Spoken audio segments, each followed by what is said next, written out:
Hər kəsə yenidən salamlar. Keçən hissəmizdə Şərif Əl-Mürtədanın ayədən siyasi hakimiyyət mənası çıxarmaq üçün necə qəliz bir yozun pilləkəni qurduğunu gördük. Bəli, sanki mətni məcbur elirdi ki, istədiyi mənanı versin. Halbuki hər hansı bir cümləni və ya ayəni düzgün anlamağın ən sadə, ən təbii yolu var. Tamamilə doğru. O da ayənin siyaqına, yəni kontekstinə, özündən əvvəlki və sonraki ayələrin nəşə həsr olunduğuna baxmaqdır.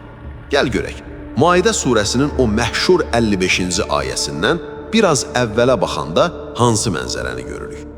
Ayələr doğrudanmı kimin xəlifə, kimin hökmdar olmasından danışır? Mənim xatırladığım qədərilə o səhifə tamamilə dostluq və himayədarlıqla bağlıdır.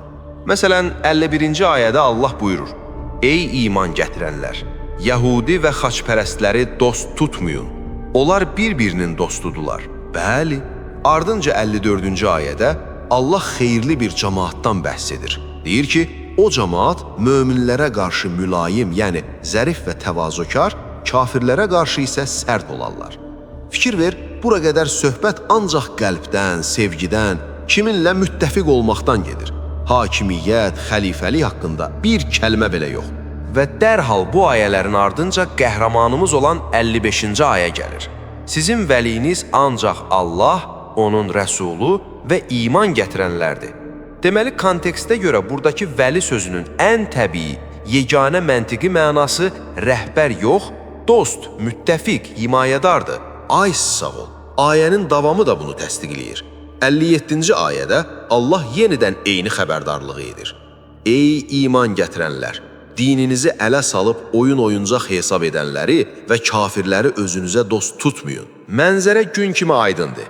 Əvvəldə deyir, kafirləri dost tutmayın, ortada deyir, sizin dostunuz ancaq Allah və möminlərdir, sonda yenə təkrar edir ki, dininizi ələ salanları dost tutmayın. Bu qədər sadə və axıcı bir mətnin içinə qəfildən siyasi idarəçi ancaq filan kəsdir mənasını sıxışdırmaq, mətnin bütün axarını məhv etməkdir. Məhz buna görə də İslam məzhəblərindən və təəssübkeşlikdən tamamilə uzaq olan qeyri-müsəlman tərcüməçilər belə bu ayəni oxuyanda heç bir siyasi məna görməyiblər. Doğrudan, məsələn, kimlər necə tərcümə eləyib? Məsələn, məşhur Rus şərqşünası Ignati Kraçkovski vəli sözünü Pakravitil, yəni himayədar, havadar kimi tərcümə eləyir. Tanınmış İngilis şərqşünası George Sale də hələ 1880-cı ildə etdiyi tərcüməsində bu sözü protector, yəni qoruyucu, himayədar kimi tərcümə etmişdi. Çünki məzmun bunu qışqırır. Qıraqdan baxan bir göz üçün mətnin bütövlüyü daha aydın görünür. Bəs klassik İslam alimlərindən bu konteksti ən gözəl xülasə edən kim olub? Fəxrəddin Ər-Razi, Təfsir Ər-Razi əsərinin 12-ci cildi 382-ci səhifəsində bircə cümlə ilə məsələnin nöqtəsini qoyur. Deyir ki, əvvəlki ayələrdə kafirləri dost edinməyi qadağan etdiyi üçün bu ayədə sevilməsi vacib olan kəsləri dost edinməyi əmr edir. Çox sadə və təkzib edilməz bir məntiqdir. Vəli sözünün bu mətndə xəlifə mənasına gəlmədiyi artıq mənim üçün tam aydındır. Amma etiraf edək ki, Şiə alimlərinin əlində başqa bir böyük arqument var.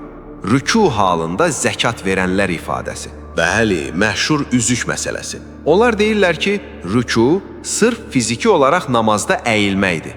Zəkat da verdiyi o üzükdür. Tarixdə bunu edən yalnız bir nəfər var. Buna necə cavab verilir? Cavab ərəb dilinin o nəhəng, dərin lüğətində və ilə Quranın özünün başqa ayələrində gizlənib.